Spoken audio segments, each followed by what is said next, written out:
এখন চিঠি মমতালৈ বুলি আগ কথা।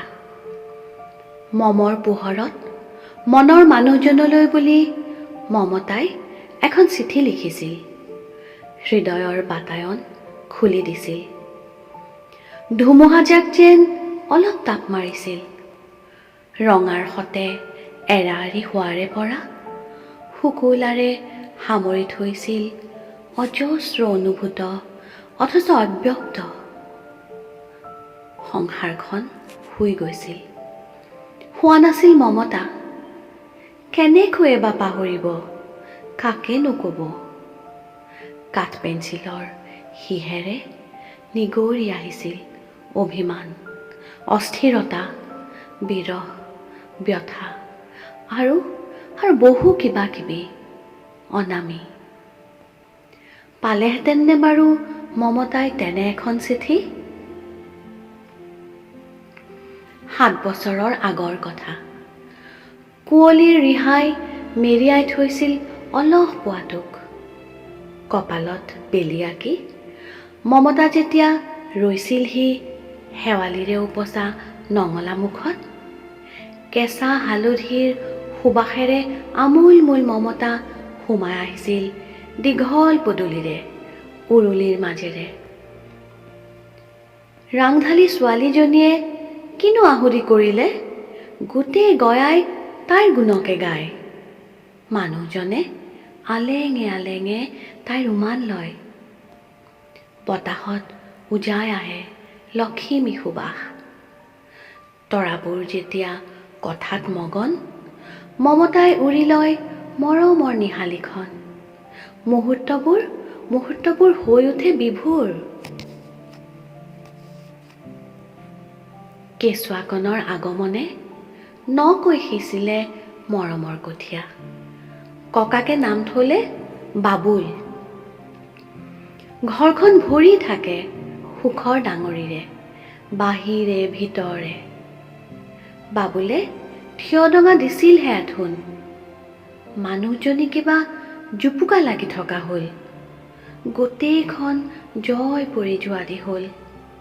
ফাগুনৰ লগতে ঘৰখনো লঠঙা হ'ল। মানুহটোৰ মুখৰ মাত নোহোৱা হ'ল।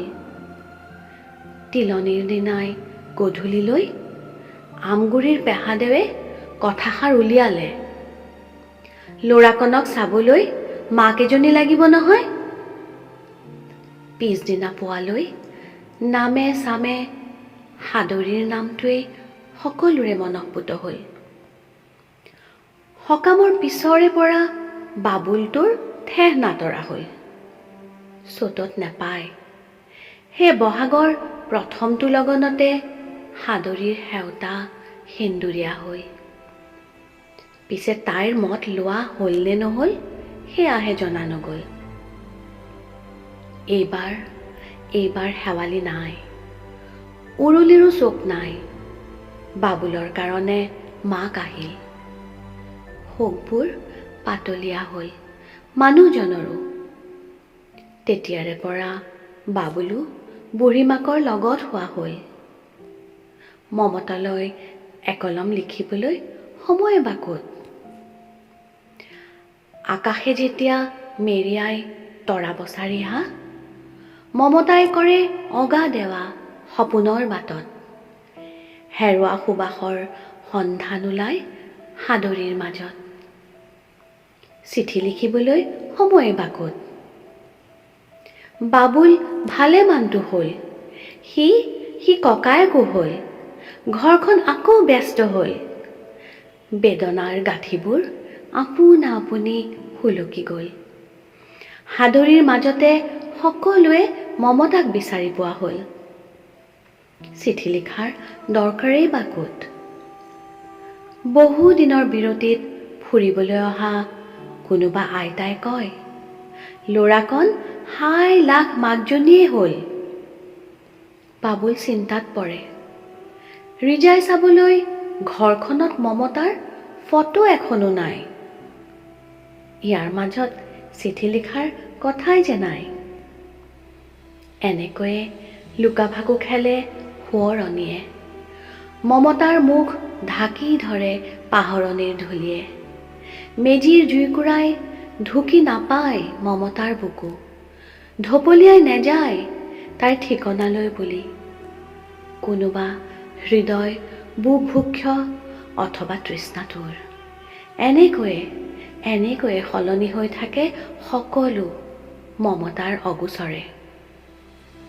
পুনশ্চ নিৰাশ নহ'বা, বাবুলৰ স্কুলত হেড ছাৰৰ দীঘল বহীখনৰ ৯ নং পৃষ্ঠাটো মেলিলেই দেখিবা জিলিকে আছে মমতা বাবুলৰ মাক হৈ, স্বৰ্গীয় মমতা বৰুৱা হৈ।